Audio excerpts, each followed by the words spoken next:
the author of Living Without Fear and the co-publisher of the Amazon best-selling Inspired Journeys. Get in touch with me if you want to start living without fear or writing your book. And please share this podcast with a friend who you know needs to hear this episode, and subscribe to my YouTube channel. If you're listening now on a podcast platform, you can do me a great favor by writing a short review or rate it with 5 stars if you enjoyed it. And I cannot believe it. I have already people from 71 countries who have been listening to Living Without Fear. Isn't this amazing? And today I'm so excited to introduce you to Anna Stando, originally from Poland and living in Switzerland for 10 years. Anna is an expert in gratitude, appreciation at work, and inclusive leadership. She has 10 years of international experience in training, facilitation, and moderation, and she is a frequent podcast guest and motivational speaker on the topics of inclusive leadership, diversity and inclusion, gratitude and resilience. Anna is also the creator of My Gratitude Challenge, a 28-day program that helps you to improve your general well-being, build resilience, and find joy in unexpected places. Welcome to the show, dear Anna. Thank you so much. Hi, Esther, and hi, everybody listening. Lovely to be here. So let's start right with the first question I love asking. What has been your turning moment or moments in life? Wow. So we're going straight into really deep questions. So I love that. Thank you for asking. And yeah, when I look back, I think there are 2 turning points, probably, many more, but the 2 that come to my mind right now are the following. 19 years ago, I left Poland, where I am originally from, and I thought I was leaving to study abroad for 1 year, but since then I have been living in many different countries. I have actually not been back to to living and working in Poland, and instead I went to the Netherlands, to Guatemala, Mexico, Denmark, Thailand, and then nearly 10 years ago I came to Switzerland. So really that decision to leave my home country behind had a domino effect, and created a lot of opportunities for me, and really completely changed my life. So obviously that had a huge impact. And then another turning point in my life, or 2 points, was having my children.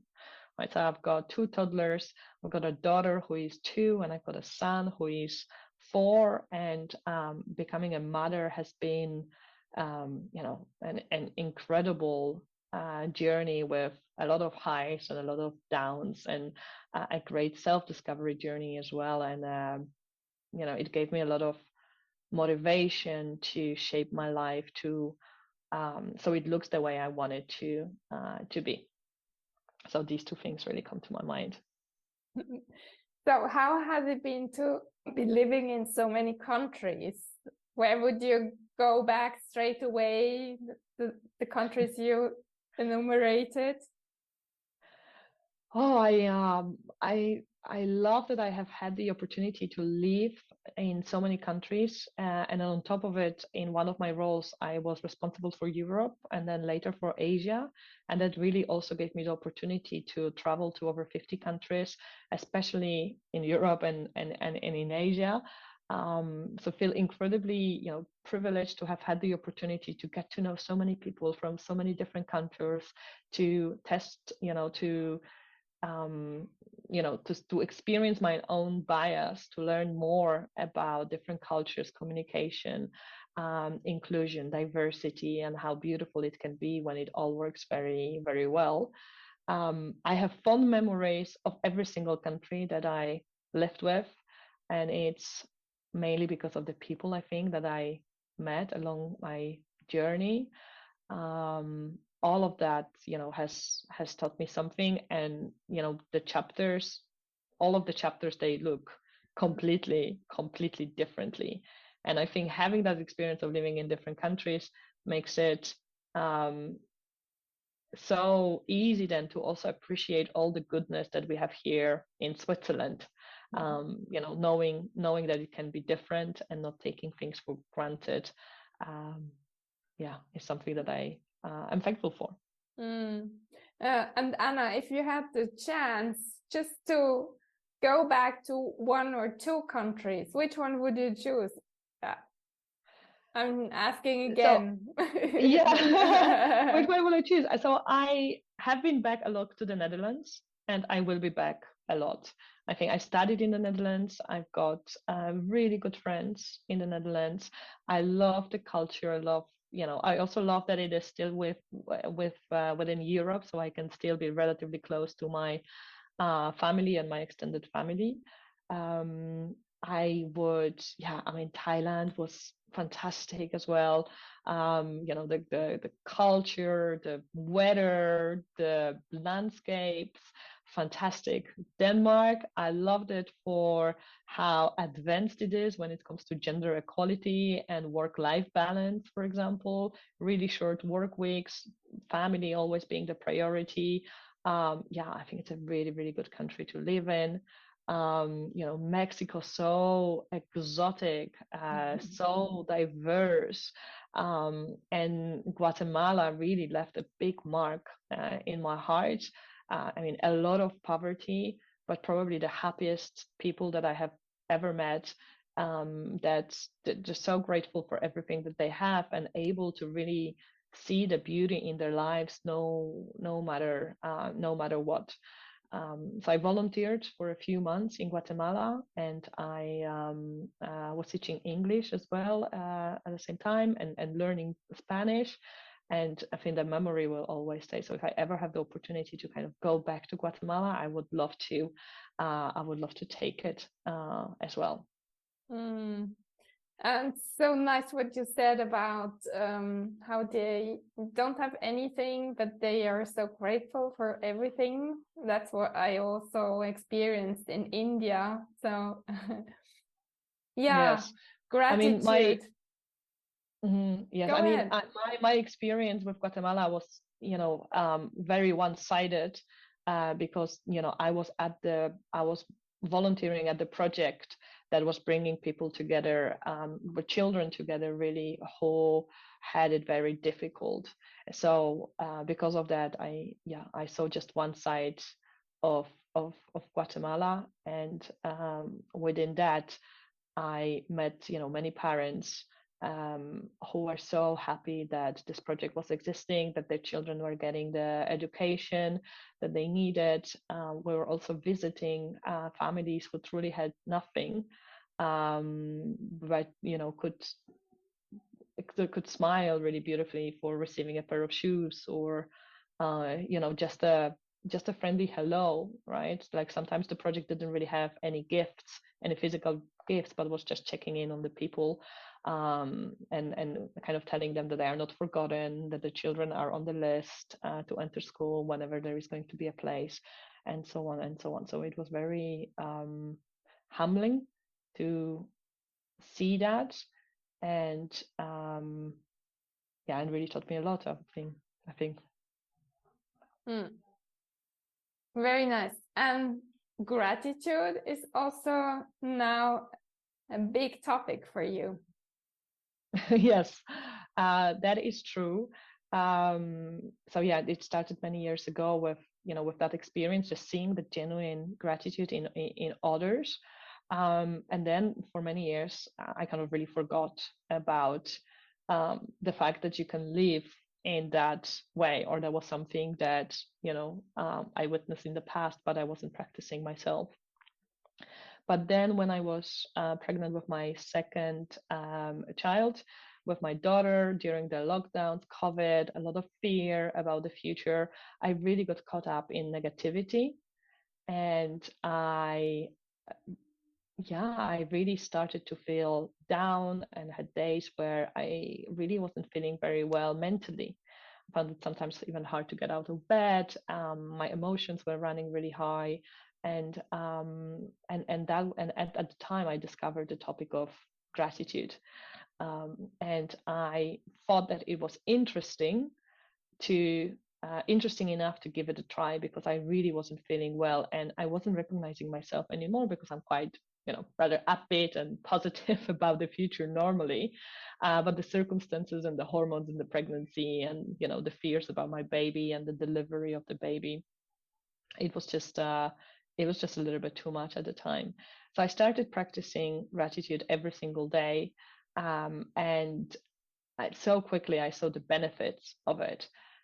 Even on days where I absolutely didn't feel like I had anything to be grateful for, when I made myself to do the exercises and I spent 20 to 30 minutes focused on all the things that are good in my life, I could physically feel that I had more energy, that I could get out of my bed, and my day was just getting better. So because of that, I got really fascinated by the topic. I started to learn more about it, read about it, practice more, experiment with things that worked for me, and ditching the things that didn't work for me.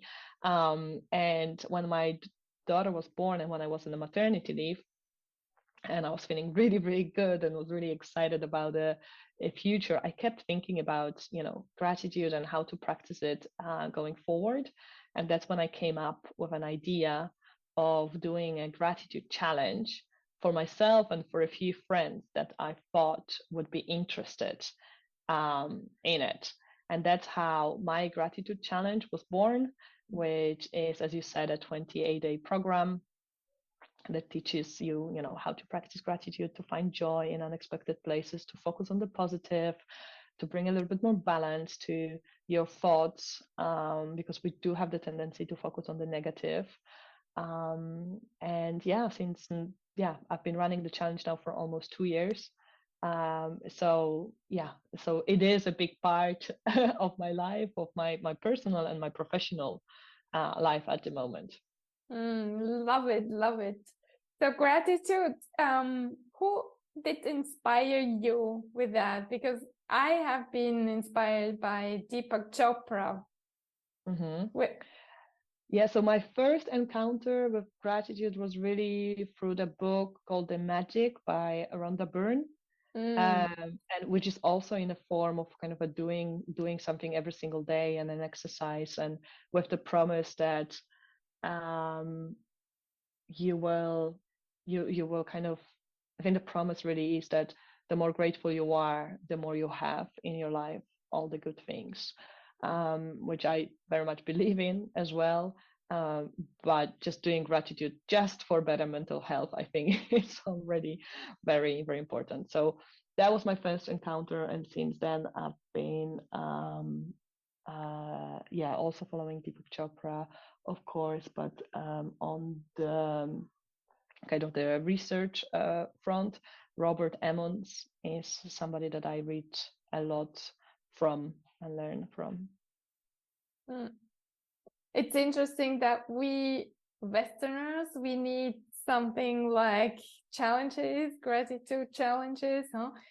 I think other countries who have, as we said before, who haven't enough, or maybe, are suffering sometimes of not having enough, they don't need these gratitude challenges. Yeah, because we get used to the good things so fast, right? That's the problem. And when we have always had everything that we desire, then we don't know anything else, and then we start to take things for granted, and sometimes really being having something taken away is a moment when people realize how well they have had it. Yeah. And where do you start your gratitude with yourself? Is it things like your surrounding or people you have around you, or how do It's you? all of it. It's all of it. It's all of it for sure. The few things that I really do daily or very often. So one of the things that I ask myself really at the end of the day is, what is the best thing that happened today? We often talk about it with my partner, so we will look back at our day through this positive lens, right? Because often you would go to bed and you will just go over all the things that didn't go according to the plan in your head. But just asking yourself what's the best thing that happened today, it helps you to also bring in all the good things that happened that day into the conversation. And while you are trying to come up with what is the best thing, you suddenly, make a list of 10 things that were good, which is a really good feeling to go to bed with. Mm. Yeah, and I think because I've been doing it now for so long, I'm quite good at spotting the good things when they are happening. So really practicing that mindfulness and recognizing that this is cool, this is something to really be grateful for, and also finding the silver lining in any circumstances. I'm a big fan of a gratitude diary as well. It's something that I truly believe in, especially if you can take a few minutes to write down your things, and when you write down why you are grateful for them, rather than just making a list of 10 nouns, but really taking the time to describe why is it that that you can be grateful for them. And of course, there are many other different things that you can do, but I think starting with asking yourself what's the best thing, trying to spot and appreciate the good things that are happening in your life as they are happening is a very good starting point. And do you recommend to write it down? Yes, definitely. I think, yeah, that's the whole idea of the gratitude diary, that you pick a notebook and that you really start noting down. And if you write 10 things for 10 days, then you will have 100 things, right? And it's a wonderful thing to look through and to see that there really is a lot of good things in your life. At the same time, I think it's a really good thing to start with, having a gratitude diary, because it's something physical. You need to sit down to it. You need to think about it.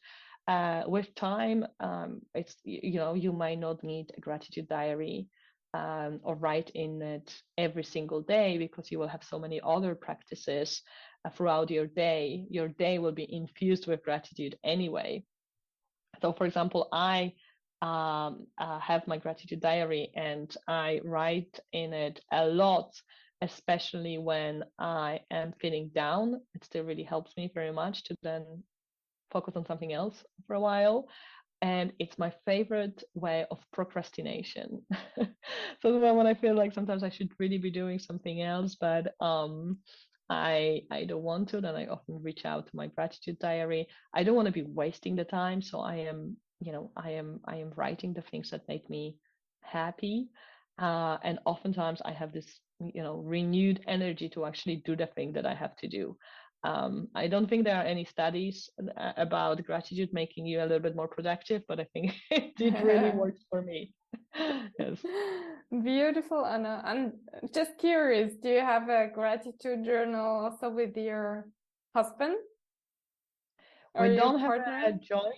we don't have a joint gratitude journal.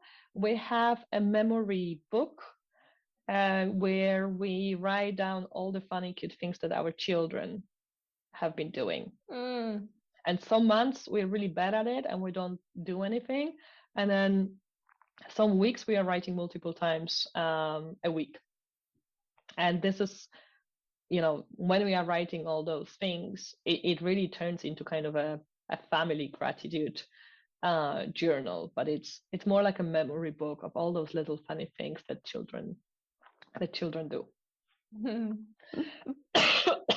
I can really relate to what you said before, that when you felt down, you started thinking about what you're grateful for. It really works. If you're listening now to us, to our conversation, and you feel down, really try to do it, because Even if you need to force it. Yes.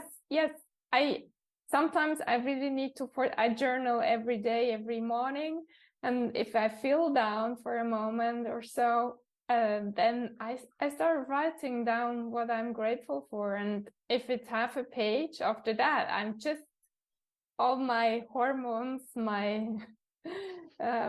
happiness hormones can come back, and it's really amazing. So Anna, you are amazing that you're offering this challenge to people. So yeah, thank you. I think it's sometimes good to have a journey, like a plan to follow, especially if you kind of new to the topic. I think, okay, that's nice, but if you have any questions, but what exactly do I write in my diary? How often? How long? What else can I really do? Can I write the same thing every single day? And if you want to do something more and just, also look, at your past through the eyes of kindness, if you want to look into your future and feel a little bit more hopeful, and trying really different exercises, not only the gratitude journaling, but also something else, then this is a good thing to do. Having an accountability group, having this daily reminder to do your exercises, then this can be really it can be really interesting and helpful, I think, to develop your own gratitude practice that you can then fine tune and reshape and take with you for the rest of your life, really. How much time do you think you need for gratitude every day? So the videos are 5 minutes, usually 5 minutes of me chatting about one topic or another, bringing a little bit of science, research, my personal stories as well, and explaining the exercise. And then every day participants are writing in the gratitude journal, and they have to do an additional exercise as well. So I think in total, probably it's around 20 to 30 minutes that you would need to stick to the challenge and to really do it every single day. That's a good time frame to aim for, 20 to 30 minutes. This is amazing. Actually, you don't need much time to be happy every day. No, it does. I'm glad that you're looking at this way, because a lot of people think, how can I squeeze in another 20, 30 minutes into my day? But as you said, these are the 20, 30 minutes that, especially if you put them at the beginning of your day, have a tremendous power to shift how your day is going to go, how you are going to feel, no matter what is happening. So it's time very well invested. And then indeed, when you say, compared to the whole day that you have, 20 minutes for your mental health, I mean, yeah, it's important that we take it. It's so important. I don't know how you feel it, but sometimes I'm running around and doing so many things, and I see how many things are coming, and it's nightmare if I keep on thinking like that. But if I'm able to stop and just think about what is important in my life, what makes me happy. Schedule, right? And schedule the time, right? And guard it, that time in your diary, make it a non-negotiable, because otherwise, life is going to take over, and those things are never going to happen even if we know that doing gratitude practice or doing exercise or taking 5 minutes longer to prepare a healthy meal is better than grabbing a quick meal, not necessarily healthy, chocolate, and not exercising and not taking care of our mental health. We need to I really believe we need to schedule it, because spontaneously it's going to be difficult. Yeah, beautiful. And what else has helped you in your life? apart from gratitude, or would you like to share something else with our listeners? What else has helped me?